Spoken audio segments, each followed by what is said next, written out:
আজ পর্যন্ত আমি এই চ্যানেলে যত ভিডিও করেছি, আজকে আমি প্রত্যেকটা মানুষকে রিকোয়েস্ট করব এই আর্টিকেলটা দেখুন। কারণ ইউএস আবার একটা নোংরা খেলা, ভারতকে ভাগ করার খেলা, আলাদা করে দেওয়ার খেলা, ভারতের মধ্যে অশান্তি লাগানোর খেলা শুরু করে দিয়েছে। আমি আজ পর্যন্ত এরকম ধরনের মানসিকতা দেখিনি। দেখুন, পুরো আর্টিকেলটা বিভিন্ন জায়গা থেকে কভার করা হচ্ছে এই মুহূর্তে। যে বিষয়টা নিয়ে আলোচনা, সেই বিষয়টা হচ্ছে যে আজ পর্যন্ত দেখলাম না, আজ পর্যন্ত আমার চোখে পড়লো না, আজকে হয়তো আপনাদের চোখে পড়বে বা আমি বললে হয়তো জানতেও পারেন বিষয়টা বা অনেকে জেনে গেছেন, এমন কোনো দেশ এরকম নোংরা খেলা খেলেছে বলে আমার মনে হয় না। আমি কখনো শুনিনি। ইউএসের একজন ট্রেড অ্যাডভাইজার, এই দেখতে পাচ্ছেন ছবিটা ছোট দেখাচ্ছে তো, বড় দেখাচ্ছে আমি আপনাদের। এই যে এই ব্যক্তি, ইনার নাম হচ্ছে পিটার নাভারো। ডোনাল্ড ট্রাম্পের ডান পকেটে ঢুকে থাকে, ঠিক আছে, এই পর্যন্ত ঠিক আছে। ইনি একটা নতুন গেম খেলেছে। কি গেম? ভারত যে তেল কিনছে রাশিয়া থেকে, এতে প্রফিট কার হচ্ছে? ভারতের একটা শ্রেণী, কাস্ট শ্রেণীর হচ্ছে ব্রাহ্মণদের। এমনই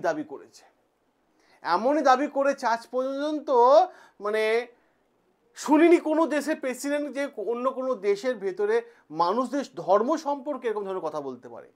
আমি জানতাম একটা কথা, কি বিষয়টা হচ্ছে যে যখনই আমাদের প্রাইম মিনিস্টার এসিও সাবমিটে আমেরিকা যাবে, তখনই কিন্তু এই ধরনের স্টেটমেন্টগুলো কিন্তু মানে আজব আজব স্টেটমেন্ট কিন্তু দেওয়া শুরু করবে আমেরিকা। এমনই আজকে একটা আজব, মানে সবাই অবাক হয়ে গেল যে এমন একটা স্টেটমেন্ট দিয়েছে যে ভারতে কাস্ট সিস্টেমকে নিয়ে ওদের সমস্যা। এতদিন তো ট্যারিফ খেলা খেললো, দেখলো কিছু হলো না, ভয় দেখালো বিভিন্ন জিনিস নিয়ে, সেটাও কিছু হলো না। এবার দেখি যদি ধর্ম নিয়ে কিছু করা যায় কি না।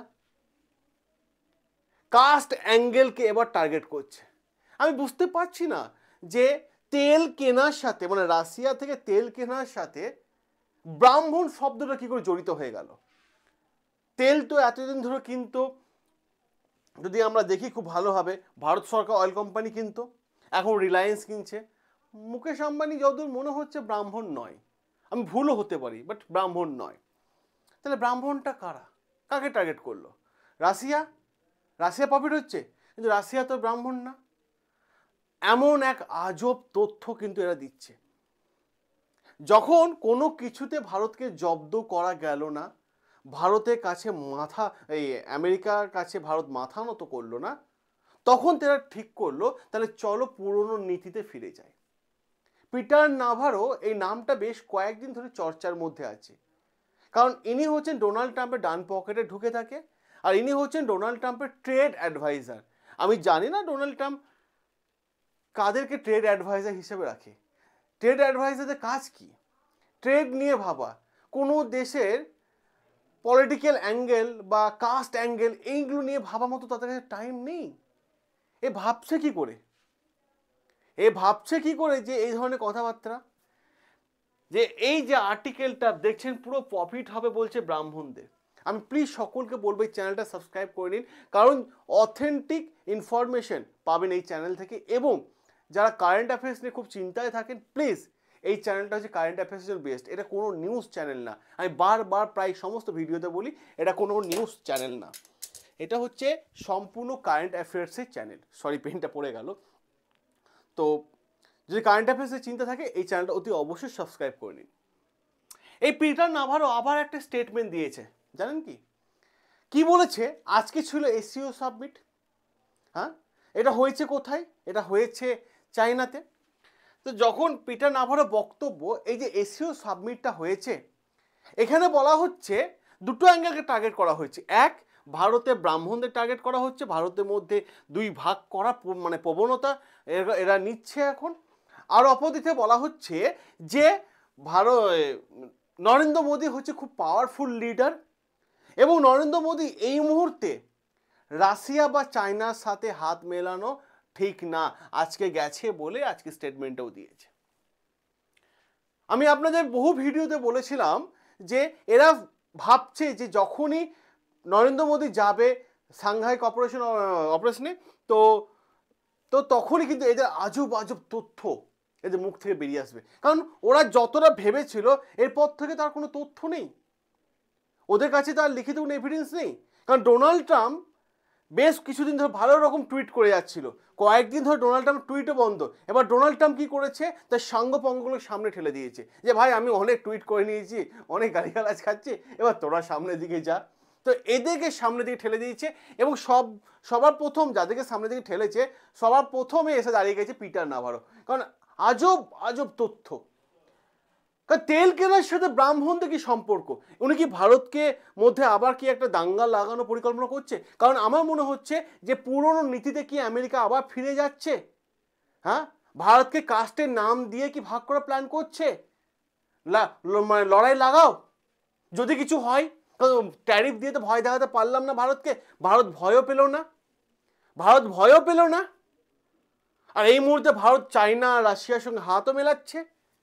এবং ইনি এই যে পিটার নাভারো, ইনি যে কথাটা বলেছেন, ইনি কিন্তু যে মানে ছোটখাটো নিউজ চ্যানেলে বলেছেন তা নয়, বড় ধরনের নিউজ চ্যানেলে তিনি ইন্টারভিউ দিতে গিয়ে মানে বলে দিয়েছেন।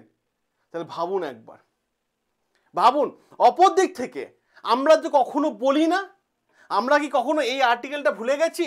পিটার নাভারো এই আর্টিকেলটা, এই যে ব্রাহ্মণদের নিয়ে দেখুন কত কমেন্ট করছে, বিভিন্ন নিউজে আসছে, আমরা কি এই আর্টিকেলটা ভুলে গেছি? তোমরা সাউথ আফ্রিকাদের সঙ্গে কি করেছিলে, কই আমরা তো একবারও বলি না।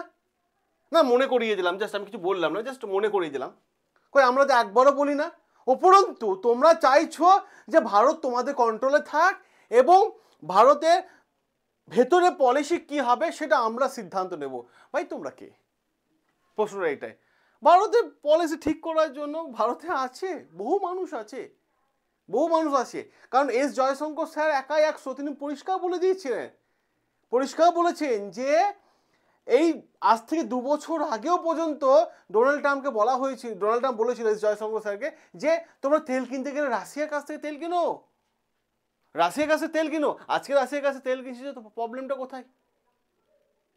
ডোনাল্ড ট্রাম্প ইগোতে নিয়েছে বিষয়টা, কারণ রাশিয়াকে কিছু করতে পারছে না, চায়নাকে কিছু করতে পারছে না, চায়নাকে করতে গেল, চায়না ঘুরিয়ে ধাক্কা দিয়ে দিল, জাপানকে আক্রমণ করতে গেল, জাপান শুনলো না, তারপর ট্যারিফে ভয় দেখালো, জাপান বললো হ্যাঁ আসছি, তারপর ভারতকে দেখে জাপানও কিন্তু ফ্লাইট ঘুরিয়ে নিল। তাহলে চলো ভারতকে তো জব্দ করা যাচ্ছে না, ধর্ম দিয়ে ডোনাল্ড ট্রাম্প কি করলো, নিজে সামনে না এসে ধর্ম দিয়ে সামনে পাঠিয়ে দিল পিটার নাভারোকে। আমার মনে হয় পিটার নাভারো হোমওয়ার্কটা ঠিকঠাক মতো করতে পারেনি, বা যে ডেটা দিয়েছে সেই ডেটা মানে সেই ভালো করেই জানে না আমার মনে হয়।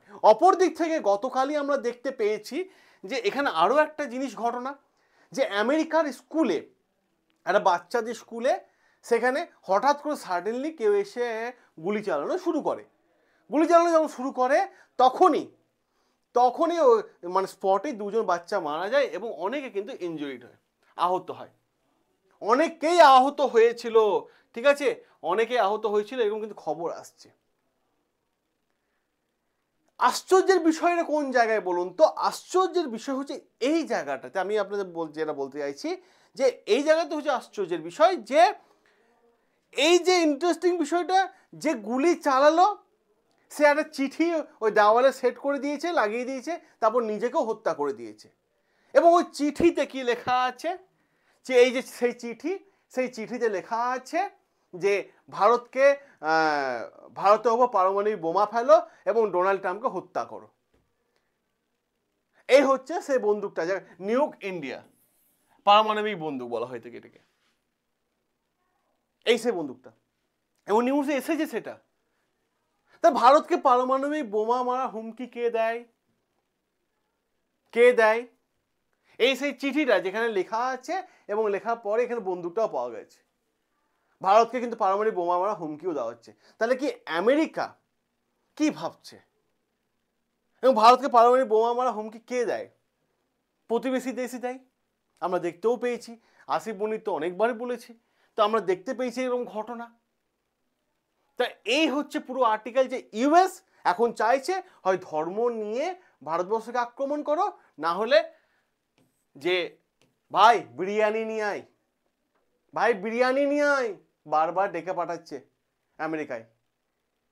এই হচ্ছে পুরো বিষয়টা, যেটা আমি আপনাদের সামনে এখন তুলে ধরলাম। এবার আমি আপনাদের একটা কথা বলি, ও আমাদের ইকোনমিতে আঘাত করার চেষ্টা করেছে, ট্যারিফ লাগাইছে 50%, হ্যাঁ মানছি ট্যারিফ লাগিয়েছে 50%, কোনো অসুবিধা নেই।